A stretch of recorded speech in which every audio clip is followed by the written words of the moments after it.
the American Bird Conservancy is calling for a ban on using one of the globe's most widely used classes of insecticides in seed treatments and for a suspension of all other uses, pending an independent review of its impact on birds and other wildlife.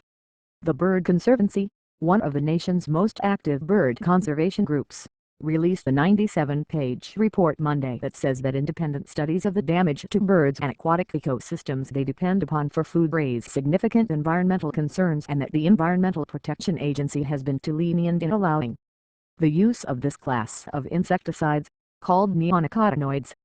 Their possible role in the decline of honeybee populations in the USA and Europe has spurred intense debate among scientists, wildlife advocates and manufacturers, and the EPA is re-evaluating its registration of this class of insecticide.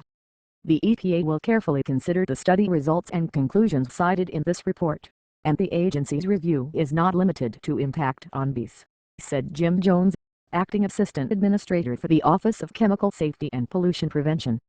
He said the EPA has accelerated a comprehensive re-evaluation of these pesticides in the registration review program due to stakeholder concern about the environmental impacts of neonicotinoid pesticides. Manufacturers say the American Bird Conservancy report depends on suspect science, and a ban would be destructive to global agricultural production. Defenders say that neonicotinoids were created as safer alternatives to the pesticide class they replaced about 20 years ago. Neonicotinoids have been in use for about 2 decades. The insecticides are sprayed or used to coat seeds, such as corn, to protect crops and control insects around the globe. The Bird Conservancy says it's worried that bird populations are diminishing, partly because this class of insecticide lingers longer in plants than the classes it replaced. Birds that eat seed coated with the pesticide can die after a single kernel, and even smaller amounts can affect reproduction, the report says.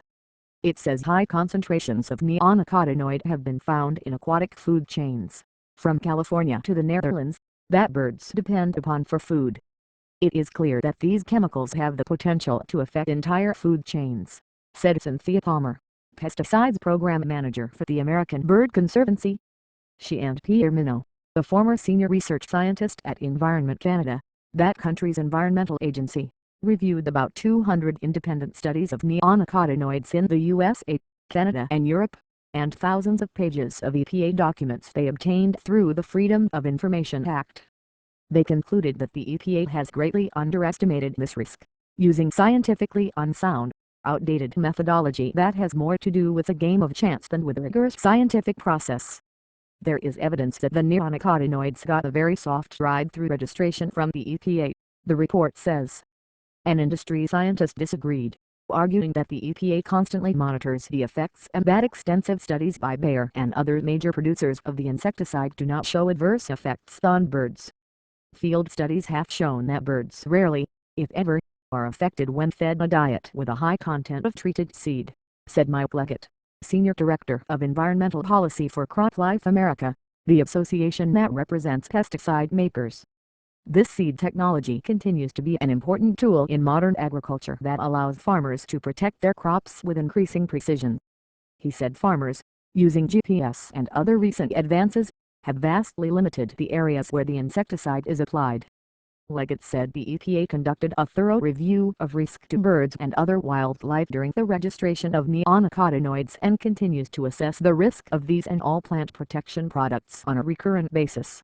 Neonicotinoids were first introduced in the 1990s to replace older classes of pesticides that had become ineffective and had raised health concerns.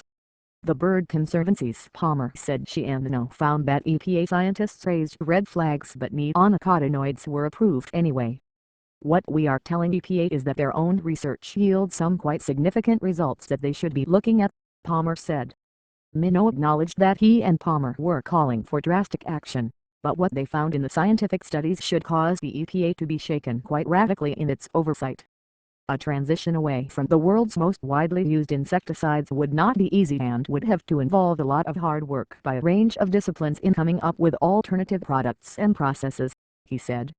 But if we can send a man to the moon, surely we can invent better pest control technologies. CropLife America's Leggett said he believes the bird group is trying to piggyback on the bee controversy. for the EPA to adhere to the recommendations of the Bird Conservancy and call for an all-out ban would be hugely disruptive to agriculture, he said. There is nothing in this report that meets the standard for EPA to entertain this drastic a step.